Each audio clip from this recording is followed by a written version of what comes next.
ألا بذكر الله تطمئن القلوب. ایک بزرگ جو تھے وہ دریا کے کنارے پر رہا کرتے تھے. ایک صاحب کو دریا سے پار ہونا تھا. اب وہ دریا کے کنارے جب آئے تو دیکھا کہ دریا میں طوفان آئی ہوئی ہے, سیلاب آیا ہوا ہے, پانی پورے دریا میں بھر کر چل رہا ہے, بہتی آئی ہوئی ہے. اب پار کیسے ہو؟ کوئی کشتی بھی نہیں ہے. معمولی حالات میں کشتی دریا کے کنارے پر رہتی ہے. اب جب بہتی آ گئی تو کون سی کشتی رہے گی؟ اب تزلزل میں وہاں بیٹھے ہوئے ہیں.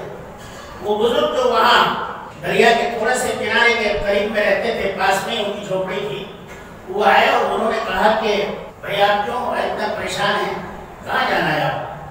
کہا کہ حضرت جانا کہاں تھا, دریا کے پاس جانا تھا, ادھر میری رشتہ داری ہے, وہاں جانا ہے, لیکن اب کیسے جاؤ؟ تو فرمایا دریا کے کنارے پر کھڑے ہو کر کہو, اے دریا, یہ آدمی جو اس جھوپڑی میں رہتا ہے اس نے کبھی اپنی بیوی سے ملاپ نہیں کیا, کبھی اس نے اپنی بیوی سے ملنے کا ارادہ نہیں کیا, تو اس کے طفیل میں جو ہے مجھے راستہ دے دے. اور اس نے جا کر کہا تو سچ مچ دریا نے راستہ دے دیا اور وہ دریا کو عبور کر گیا.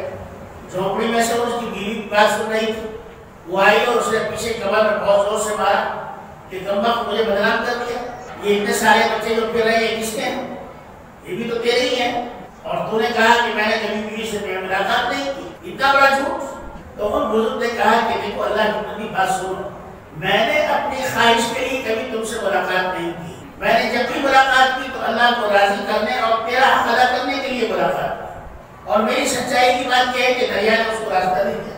تو معلوم ہوا کہ انسان کی نیتوں کا پھل اور اس کے ارادوں کا پھل اس کو ملتا ہے, اور جیسے اس کے اعمال ہوتے ہیں ویسے ہی اس کے اطراف میں ماحول بنتا ہے.